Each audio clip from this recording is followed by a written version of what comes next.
बच्चों, आज का विषय एक कविता है जिसका नाम है कन्यादान। यह कविता कविवर ऋतुराज के द्वारा लिखी गई। इसके संबंध में पिछली कक्षाओं में हम लोगों ने चर्चा की थी। आज भी हम लोग इसी विषय पर चर्चा करेंगे।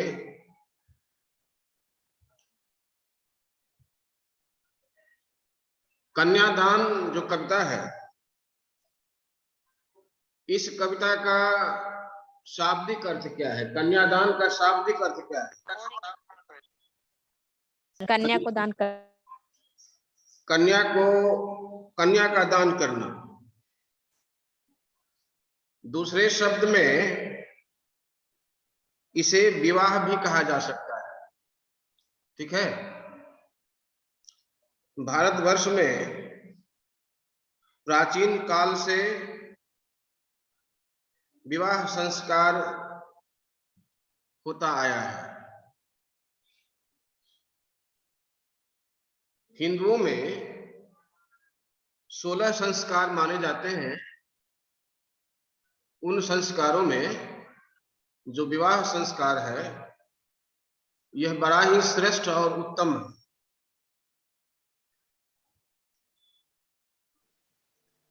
विवाह जो होता है, स्त्री पुरुष दोनों वैवाहिक बंधन में बंध जाते हैं और गृहस्थ जीवन बिताना शुरू कर देते हैं। जो गृहस्थ आश्रम है भारतवर्ष में, यह बड़ा ही श्रेष्ठ आश्रम है।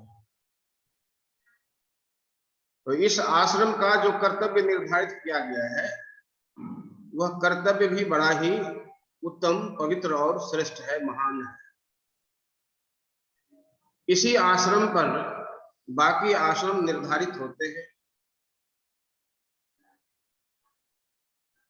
जैसे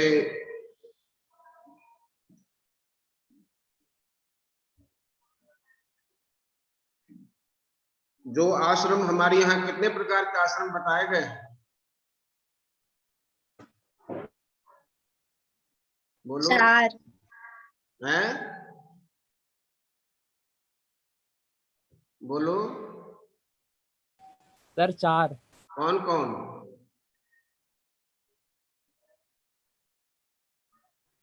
ब्रह्मचर्य, गृहस्थ, संन्यास। बहुत अच्छा।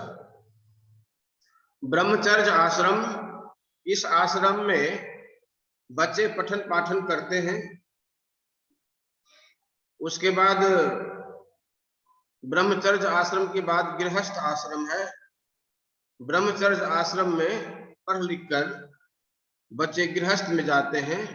वो बचपन से, शुरू से लेकर के 25 वर्ष तक, मतलब कि पढ़ाई लिखाई तो वैसे 5 वर्ष से शुरू होती है, तो 5 वर्ष से लेकर के 25 वर्षों तक की जो उम्र होती है, यह ब्रह्मचर्य आश्रम की उम्र होती है।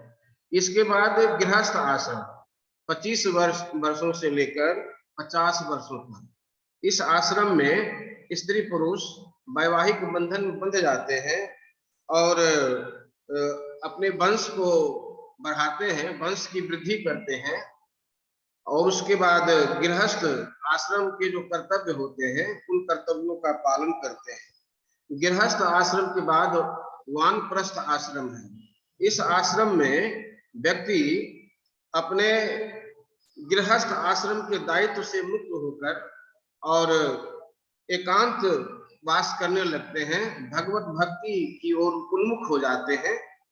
इसके बाद फिर संन्यास आश्रम होता है। यह संन्यास आश्रम जो होता है, बाकी 3 आश्रम से बिल्कुल पृथक होता है। यह इस आश्रम में जाने वाला व्यक्ति पूर्णतः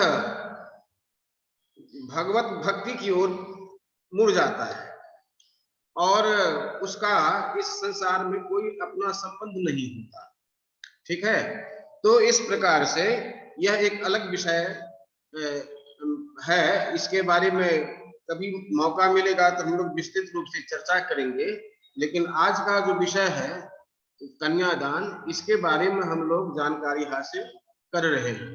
ठीक है ना।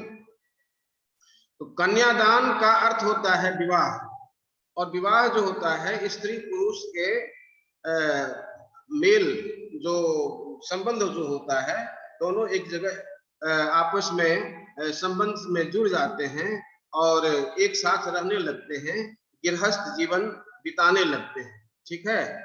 तो हमारे भारतवर्ष में इस प्रकार का संस्कार बहुत पहले से चला आया है। सवाल यह है कि कवि ने कन्यादान की चर्चा क्यों की है? आखिर इस कन्यादान के पीछे कौन सी ऐसी महत्वपूर्ण बात है जिसकी ओर कवि हम लोगों का ध्यान आकृष्ट करना चाहता है?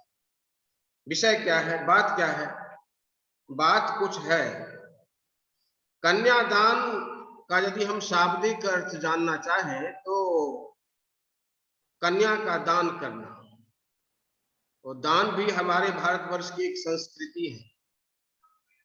बहुत प्राचीन काल से यह परंपरा चली आ रही है। दान की चर्चा भारतीय ग्रंथों में, धर्म ग्रंथों में है, और बड़े विस्तृत रूप से इसकी चर्चा है। दान हमारे देश में बड़े बड़े दानी हुए हैं, उनको जानकारी होनी चाहिए।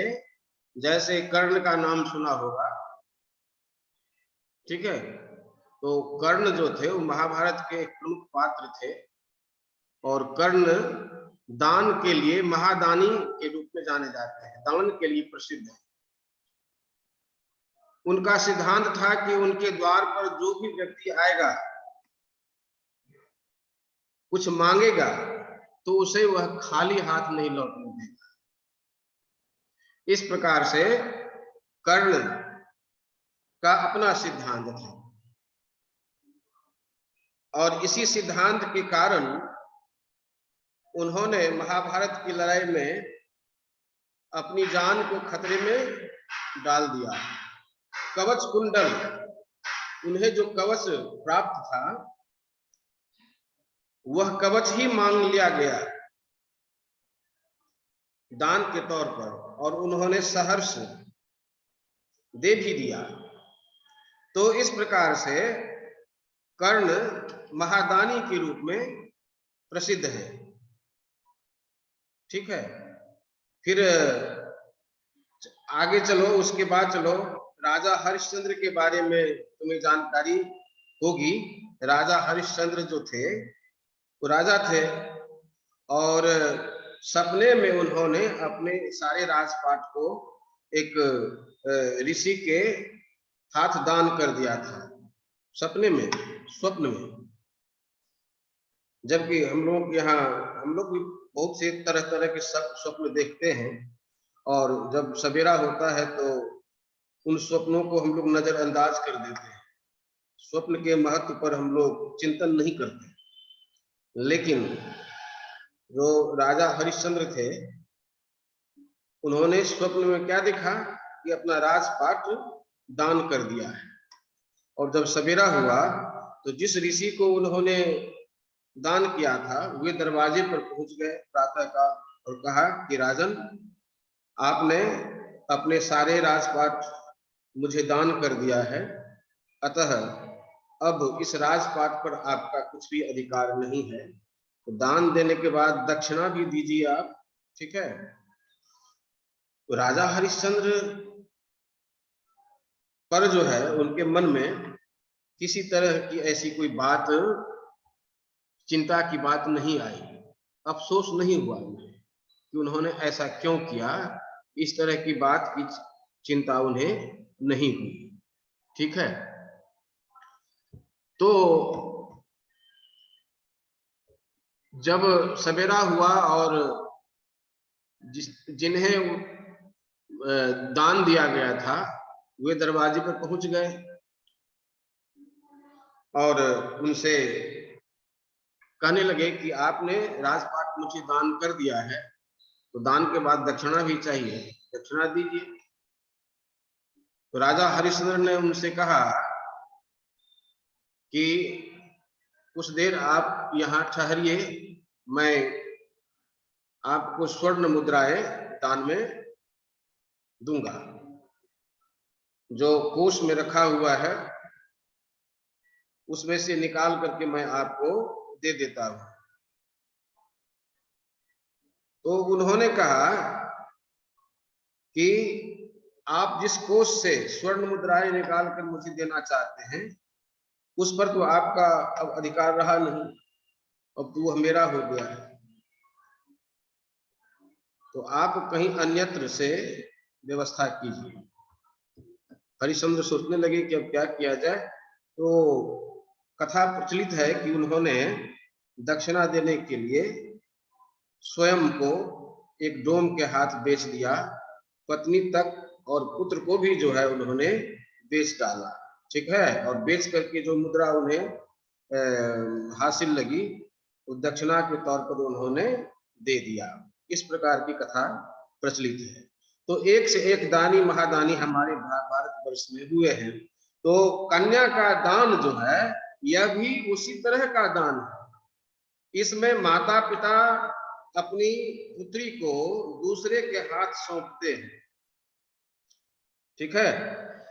तो दान के समय जब हम कोई वस्तु किसी को देते हैं, दान कर देते हैं, दान मतलब देना, देना जो शब्द है, क्रिया है, इसी से बना है दान, ठीक है। यह भाववाचक संज्ञा है। दान देना क्रिया है और देना क्रिया से दान शब्द की रचना हुई है। तो दान का अर्थ क्या हुआ? देना। एक वस्तु दूसरे के हाथ सौंपना, चाहे वह वस्तु हो व्यक्ति हो। पहले तो राजा महाराजा जो है वो बहुत तरह की चीजें दान करते थे, पशु दान, फिर क्या कहता है कि सेवक सेविका का भी दान वो लोग करते थे, हैं, प्राण दान तक लोग करते थे पहले, हैं। तो इस तरह से दान का अर्थ होता है देना। हाँ, लेकिन इस बात का ध्यान रहे कि देते समय उस वस्तु पर जो अपनत्व का भाव है, अपनापन का जो भाव है, वह भाव त्यागना पड़ता है, तब दान होता है। कल्पना कर लो कि यदि तुम किसी को कुछ दे रहे हो तो देते समय उस वस्तु के प्रति तुम्हारे मन में मोह नहीं होना चाहिए। मोह का मतलब कि देते समय तुम्हारे मन में ऐसी भावना नहीं होनी चाहिए तो मैं इसे दे रहा हूं, ये मेरे पास यह चीज रहती तो अच्छा होता। इस तरह की भावना नहीं होनी चाहिए। इस तरह की भावना यदि होगी तो फिर उसे दान नहीं कहा जाएगा। दान का अर्थ हुआ कि जो वस्तु किसी को दी जा रही है तो उस वस्तु के प्रति जो अपनापन का भाव है, उस भाव को त्यागना पड़ता है, छोड़ना पड़ता है। उसके प्रति जो मोह है, उसके प्रति जो ममता है, उसके प्रति जो लगाव है, उस सब को त्यागना पड़ता है, तब देना पड़ता है। तो कन्यादान जब होता है, जब विवाह होता है, तो माता पिता अपनी पुत्री को दूसरे के हाथ सौंपते हैं और सौंपते समय उस पर से अपना अधिकार उनका हट जाता है। तो यह थोड़ा कठिन काम है। उस समय, जिस समय माता पिता अपनी पुत्री को दूसरे के हाथ सौंपते हैं, तो उस समय माता पिता के मन पर क्या प्रभाव पड़ता है, वे क्या सोचने लगते हैं, यह वही व्यक्ति जानता है जो कन्यादान करता है, ठीक है। तो अब सवाल यह है कि इस कन्यादान में आखिर है क्या। ये तो हम जानते हैं कि माता पिता अपनी पुत्री को जो है दूसरे के हाथ सौंपते हैं और विवाह होता है, और उसी विवाह को हम लोग कन्यादान कहते हैं। लेकिन कवि ने इस विषय को उठाया क्यों है? आखिर बात क्या है?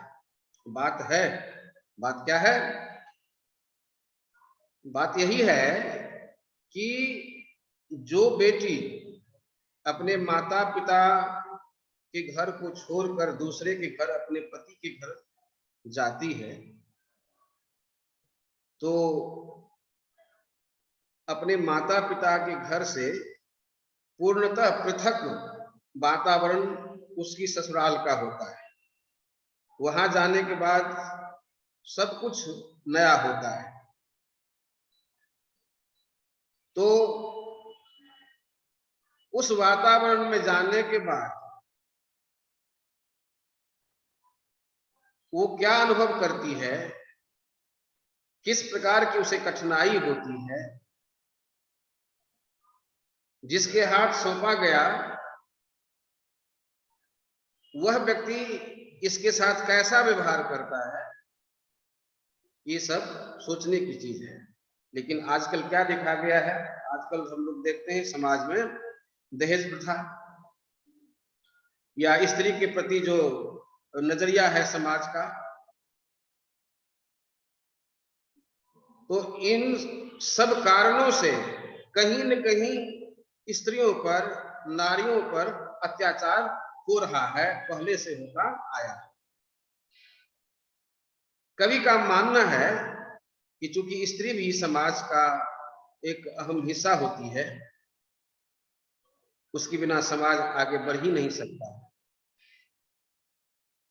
तो उन स्त्रियों को पूर्णतः सम्मान मिलना चाहिए। जितना सम्मान पुरुष वर्ग को मिलता है उससे कम सम्मान स्त्री वर्ग को नहीं मिलना चाहिए। लेकिन होता क्या है, लोग स्त्री को उतना महत्व नहीं देते, स्त्रियों पर अत्याचार करते हैं, ठीक है। और स्त्री को कोमल शब्द से संबोधित किया जाता है, लोग मानते चले आए हैं। प्राचीन काल से यह आदर्श कर लिया गया है हमारे समाज में कि स्त्री जो होती है वह कोमल होती है, और इसी कोमलता के पीछे उसकी कमजोरी का भी उपहास किया जाता है, ठीक है। तो ऋतुराज जो कवि हैं, इन्होंने इस समस्या को उठाया है, अपनी आंखों से उन्होंने देखा है कि समाज में स्त्री का क्या महत्व है, क्या सम्मान है ना। और जिस चीज को कवि ने देखा है उस चीज को कवि स्वीकार नहीं करता।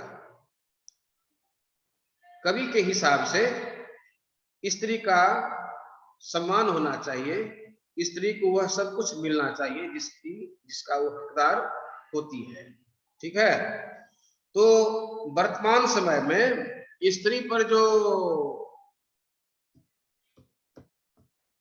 अत्याचार किया जाता है पति के द्वारा, सास ससुर के द्वारा, ठीक है, तो इसी अत्याचार के विरुद्ध कवि ने इस कविता की रचना की है और लोगों में एक चेतना जागृत की है कि स्त्री को जो है एक माने समाज का महत्वपूर्ण अंग होने के नाते उसे सब कुछ मिलना चाहिए, उसे प्यार मिलना चाहिए, सम्मान मिलना चाहिए, उसके महत्व को समझना चाहिए, ठीक है। तो इस कविता को हम पढ़ेंगे और देखेंगे कि आखिर कवि ने किस तरह इस विषय को उठाया है और उस स्त्री से जुड़ी हुई कौन कौन सी बातें इस कविता में उठाई गई है। क्या कहता है कवि, कितना प्रामाणिक था उसका दुख, कितना प्रामाणिक था। प्रामाणिक मतलब सत्य, सही, ठीक ठाक। कहता है कितना प्रामाणिक था उसका दुख। किसका दुख? लड़की को दान में देते वक्त, जिस समय कन्यादान हो रहा है, जिस समय विवाह पद्धति अपनाई जा रही है मंडप पर, और वहां पर वर और वधू दोनों मंडप पर बैठे हुए हैं, और कन्या की पुत्री माने उस लड़की की माता भी वहीं पर बैठी हुई हैं, और माता कन्यादान कर रही हैं, उस वहां जो वर बैठा हुआ है उसके हाथ वो माता अपनी पुत्री को सौंपने जा रही हैं, ठीक है। तो उस जब वो सौंप रही है माता, तो सौंपते समय माता को बहुत दुख हो रहा है, ठीक है। कितना प्रामाणिक था उसका दुख। कभी कहता है कि कन्यादान करते समय माता को दुखों का सामना करना पड़ता है। क्यों दुखों का सामना करना पड़ता है? बचपन से लेकर के विवाह करने के समय तक माता पिता अपनी पुत्री का पालन पोषण करना है कि नहीं, और क्या कहता है कि पढ़ाना लिखाना, एक अच्छा संस्कार देना, और समाज में संसार में किस तरह रहा जाए, है कि नहीं, तो जीवन जीने का तरीका बताना, बहुत तरह की बातें पुत्री को सिखाई जाती है, ठीक है ना। तो इस तरह से पाल पोस कर माता ने बड़ा किया, और उस पुत्री से माता का लगाव हो गया, और लगाव ज्यादा होता ही है। पुत्री जो है अपना सुख दुख सब कुछ, अपने मन की बात माता से ही कहती है, ठीक है। पिता भी प्यार करते हैं, पिता तो ज्यादा प्यार करते हैं पुत्री को, लेकिन कुछ बातें ऐसी होती हैं जो बातें सिर्फ माता से ही कही जा सकती हैं। तो पुत्री जो है माता से ज्यादा लगाव कर बैठती है, और माता को भी जो है उस पुत्री से ज्यादा अधिक लगाव हो जाता है। तो इसलिए अब इतना स्नेह दिया गया, प्यार दिया गया उस पुत्री को, कि समझो कि वह एक प्रकार से जिगर का टुकड़ा ही बन जाती है। और स्वाभाविक है कि जिस चीज को हम ज्यादा चाहने लगते हैं, उस चीज को हम चाहते हैं कि वो चीज हमारे जीवन में सदैव रहे, लेकिन जब वो चीज हमारे जीवन से निकलने लगती है तब हमें उस चीज के प्रति बड़ा मोह होता है, ठीक है। बहुत दुख होता है उस चीज को त्यागते समय, और वो चीज जब खो जाती है, हमारे जीवन से चली जाती है, तो फिर हम बहुत दुखी हो जाते हैं। तो स्वाभाविक है कि माता जो है वो कन्यादान कर रही है, दूसरे के हाथ में सौंप रही है। तो इसलिए कवि कहता है कि कितना प्रामाणिक था उसका दुख, लड़की को दान में देते वक्त। बहुत सरल शब्दों का प्रयोग है, बहुत कठिन शब्दों का प्रयोग नहीं हुआ है।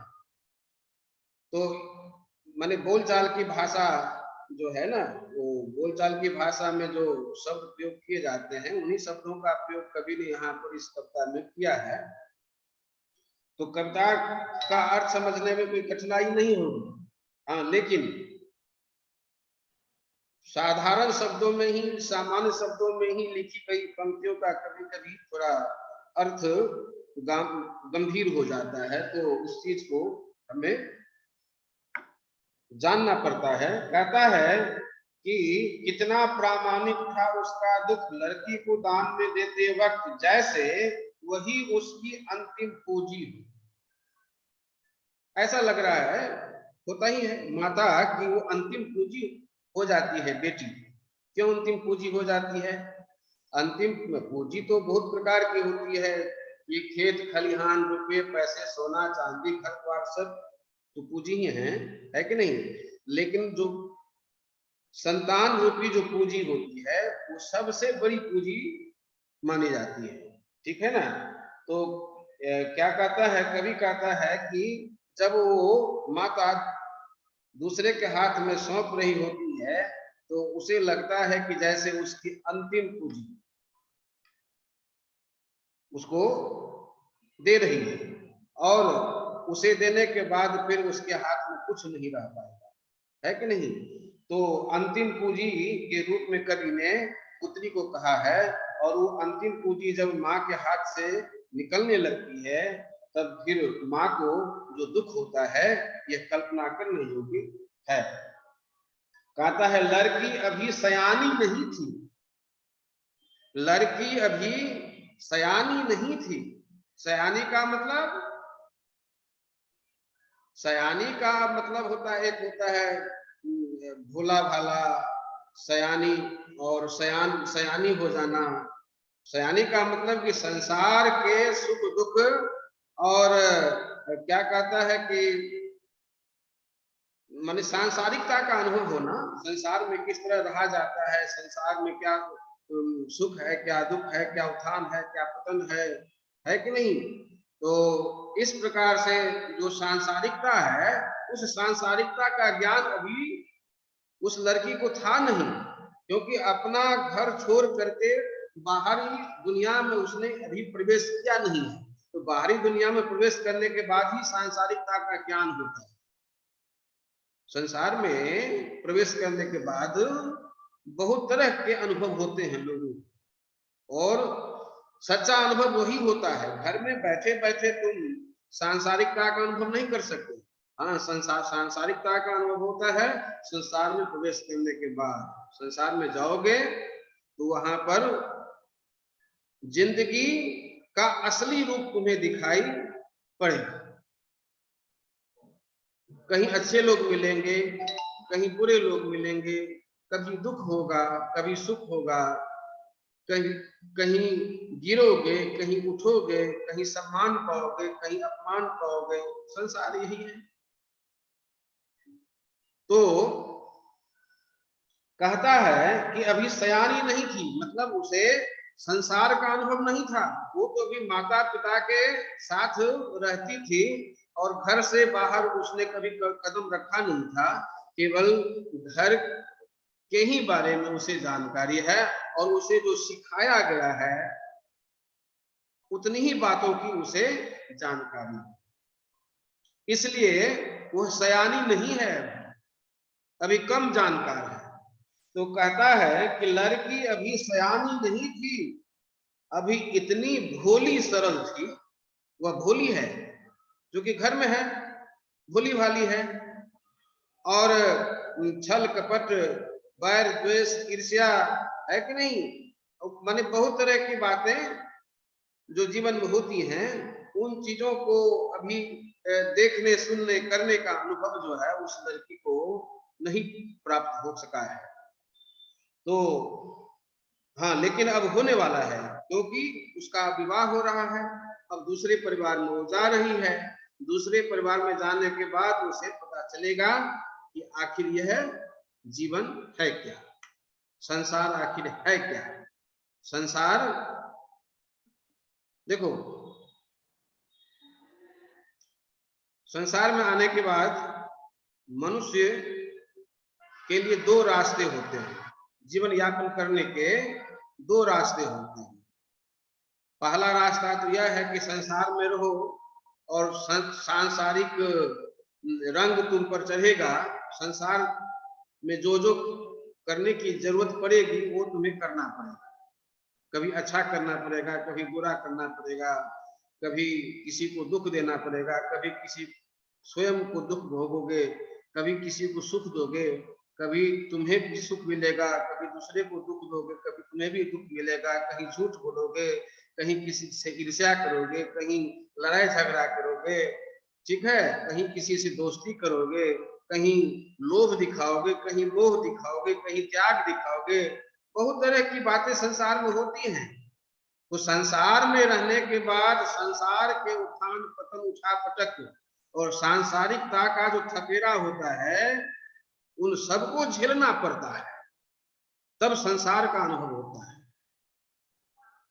एक तो रास्ता ये हुआ, और इस तरह से माने कि वैवाहिक बंधन में बंधो, फिर वंश की परंपरा को आगे बढ़ाओ, फिर जीने के लिए तरह तरह के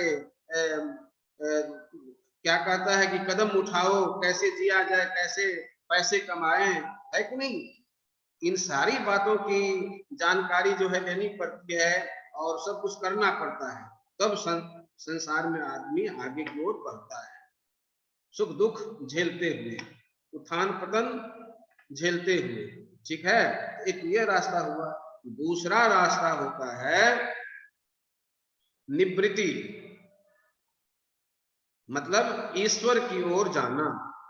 देखोगे कुछ लोग बचपन से ही संन्यास धारण कर लेते हैं, साधु संत बन जाते हैं। उनका कहना है कि संसार में रह करके अपना जीवन मैं क्यों बर्बाद करूं। कल मैंने भगवान बुद्ध के बारे में बताया था।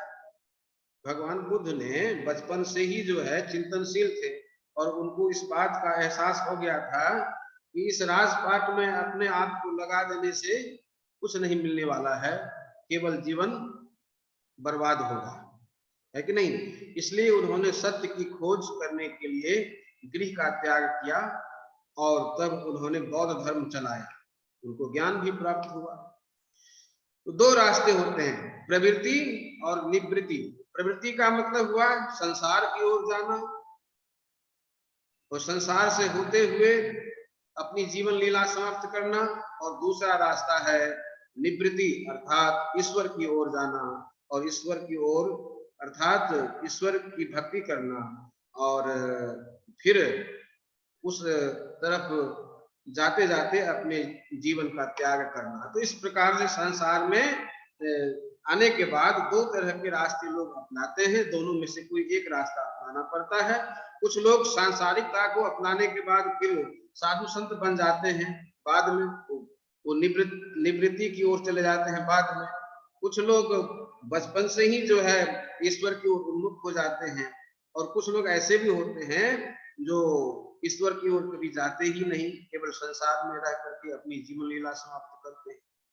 इस तरह से तो कहता है कि लड़की अभी सयानी नहीं थी, अभी इतनी भोली सरल थी कि उसे सुख का आभास तो होता था।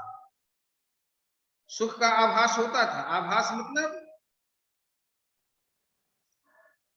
आभास का मतलब देखो, यहां पर सुख शब्द के लिए आभास का प्रयोग किया गया है। आभास का मतलब कि थोड़ा थोड़ा अनुभव होना, सत्य अनुभव नहीं होना, वास्तविक सुख का अनुभव नहीं होना। संसार में लोगों को वास्तविक सुख कभी नहीं मिलता है। भारतीय ग्रंथों को जब पढ़ोगे, धार्मिक ग्रंथों को पढ़ोगे, तो तुम्हें यही बताया जाता है कि सच्चा सुख किसमें है? ईश्वर भक्ति में है, भगवत भक्ति में है, त्याग में है, बलिदान में है, परोपकार में है। मतलब अच्छी चीज जब तुम करते हो, अच्छा काम जब करते हो, ठीक है, तो उस अच्छे काम में सच्चा सुख मिलता है। लेकिन संसार में सच्चा सुख नहीं मिलता, उस सुख का केवल आभास मात्र होता है। इसलिए कवि ने आभास शब्द का प्रयोग किया है। वो जो लड़की होती है जिसका कन्यादान होने जा रहा है, वो अपने माता पिता के पास रहती है और कन्यादान से पहले तक जो है उसको सुख का आभास मात्र होता है। अर्थात परिवार में जब उसको हर तरह की सुविधा प्राप्त होती है और हर तरह की सुविधा दी जाती है, माता पिता अपने सामर्थ्य के मुताबिक अपने बच्चे को हर तरह की सुविधा देते हैं, पढ़ाई लिखाई, खाने पीने, वस्त्र आदि की जो सुविधा होती है, वो हर तरह की सुविधा माता पिता बच्चे को देते हैं, ठीक है। और परिवार में जब कभी मान लो कि कोई अच्छा उत्सव होता है, तो उस उत्सव में वो बच्चे भाग लेते हैं, वो लड़की भी भाग लेती है। तो जीवन में जो उसको सुख कभी कभी दिखाई देता है, उसे लगता है कि यही सच्चा सुख है, तो उस सुख को तो वो घर में अपना भोग लेती है, उसको लगता है कि यही सच्चा सुख है ना। तो लेकिन कवि कहता है कि नहीं, घर में रहते रहते उस लड़की को सुख का आभास होता है, सुख की जानकारी होती है, लेकिन लेकिन दुख बांचना नहीं आता। अभी दुख बांचने का उसको ज्ञान नहीं है। दुख बांचने का मतलब कि दुख क्या है, इसका उसे अभी ज्ञान नहीं हुआ है। दुख कहाँ? अपने परिवार में दुख नहीं मिलता। जब तक माता पिता हैं तब तक माता पिता अपने सामर्थ्य के मुताबिक बच्चे को हर तरह की सुविधा प्रदान करते हैं, तो बच्चे को सुख का अनुभव होता है। लेकिन दुख क्या चीज है इसकी जानकारी परिवार में नहीं होती। परिवार से बाहर निकलने के बाद दुख से मुलाकात होती है। यह संसार क्या है? दुख का पर्याय है, दुख का घर है, ठीक है ना। तो इस जीवन के बारे में, संसार के बारे में